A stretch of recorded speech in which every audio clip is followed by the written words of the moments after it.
IndiGo సంస్థ ద్వారా ప్రయాణికులు గత 3-4 రోజులుగా పడుతున్న అవస్థలు, బాధలు అన్నీ కావు, మనందరం చూస్తున్నాం. దీని వెనకాల కారణం ఏమిటి, అసలు మూల కారణం ఏంటని ఆలోచిస్తే ఆశ్చర్యపోతాము. లాభం, డబ్బు. అంటే ఇండిగో అనే ఒక సంస్థ ఇవాళ భారతదేశంలో దాదాపుగా ఏవియేషన్ రంగంలో 60% అంటే ఇవాళ ఎన్నైతే విమానాలు నడుస్తున్నాయో, భారతదేశం వెలుపల కావచ్చు, భారతదేశం లోపల కావచ్చు, ఎంతమంది అయితే ప్రయాణికులు ప్రయాణిస్తున్నారో, దాదాపు ప్రతి ఏడాది 16 కోట్ల మంది కేవలం విమానాల ప్రయాణాలు ఇండియాలో చేస్తారు. 16 కోట్ల మందిలో 10 కోట్ల మంది కేవలం విమానాలు ఎవరి ద్వారా ప్రయాణాలు చేస్తారని చూస్తే ఇండిగో ద్వారా. 60% ఆఫ్ ఇండియన్ ఏవియేషన్ రంగమంతా ఒక ఇండిగో చేతుల్లో మాత్రమే ఉండడం అనే గుత్తాధిపత్యం అనొచ్చు. అది నిజానికి చాలా అతిపెద్ద మిస్టేక్. కారణాలు ఏవైనప్పటికీ గత కొన్నేళ్లుగా అది స్పైస్ జెట్ కావచ్చు, కింగ్ ఫిషర్ కావచ్చు, జెట్ ఎయిర్వేస్ అంటే ఇలా చాలా రావడం వెళ్ళడం లాంటి ట్రూ జెట్ లాంటి వాటితో సహా, అంటే ఓవరాల్గా ఒక కంపెనీ నడుపుతున్నప్పుడు, అంటే ఇండిగో లాంటి సంస్థ 60% ఇండియన్ మార్కెట్ని కలిగి ఉన్నప్పుడు, అది నిజానికి ఒక విధంగా చెప్పాలి అంటే ఒక రూల్ కనుక గవర్నమెంట్ ఆఫ్ ఇండియా పెడితే దాన్ని కూడా అమలు పరచాంత గుత్తాధిపత్యం ఉండడం అనేది ఇండిగో దగ్గర చూస్తాం మనం. లాస్ట్ ఇయర్ అంటే 2024 నిజం చెప్పి లాస్ట్ ఇయర్, అది కూడా జూన్ 1 కల్లా ఉన్న పైలట్లకి ఎక్కువ అంటే రెస్ట్ ఇవ్వాలి అని. ఉదాహరణకి వారంలో 36 గంటలు మినిమం రెస్ట్ ఇవ్వాలి పైలట్లకి అనేదాన్ని 48 గంటలు చేయడం. పైలట్లు అంటే విమానాలు నడిపేవాళ్ళు, నైట్ ల్యాండింగ్ అంటే రాత్రిపూట నడపడం అనేది. ఇట్లా విమానాలను నడిపే పైలట్లకి రెస్ట్ లేకుండా, వాళ్ళ యొక్క జీతభత్యాల గురించి ఆలోచించకుండా, వాళ్ళ జీవితాల గురించి ఆలోచించకుండా, ఎంతమంది అయినా ప్రయాణం చేయండి, ఎలాగైనా ప్రయాణం చేయండి, ఏ విధంగా ప్రయాణం చేయండి, మనుషులు పోయినా పర్వాలేదు, అవస్థలు పడ్డా పర్లేదు, మాకు మాత్రం లాభాలు ఉండాలి అనే ఒకనొక, నాకు తెలిసి ఇంతటి ఇన్హ్యూమన్ బిజినెస్ ప్లాన్ ఉండడం అనేది ఇవాళ ఇండిగో వల్ల జరుగుతున్న అవస్థలకి కారణం.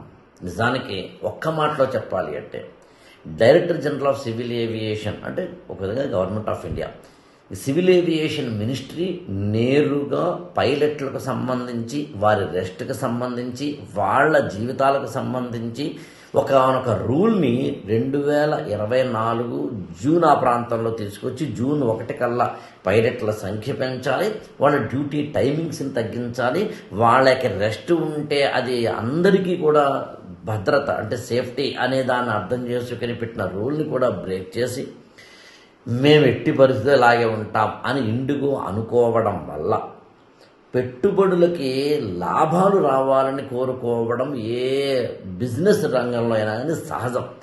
కానీ మరీ బొత్తిగా రూపాయికి రూపాయి లాభం, 100కి 100 లాభం రావాలని కోరుకోవడం, ప్రజలు నాశనం అయిపోయినా సరే లాభాల్లో ఉండాలని కోరుకోవడం అనేది మాత్రం ఇండిగో దగ్గర జరిగిన ఒకనొక, నాకు తెలిసి జరగకూడని ఒకనొక బిజినెస్ ప్లాన్.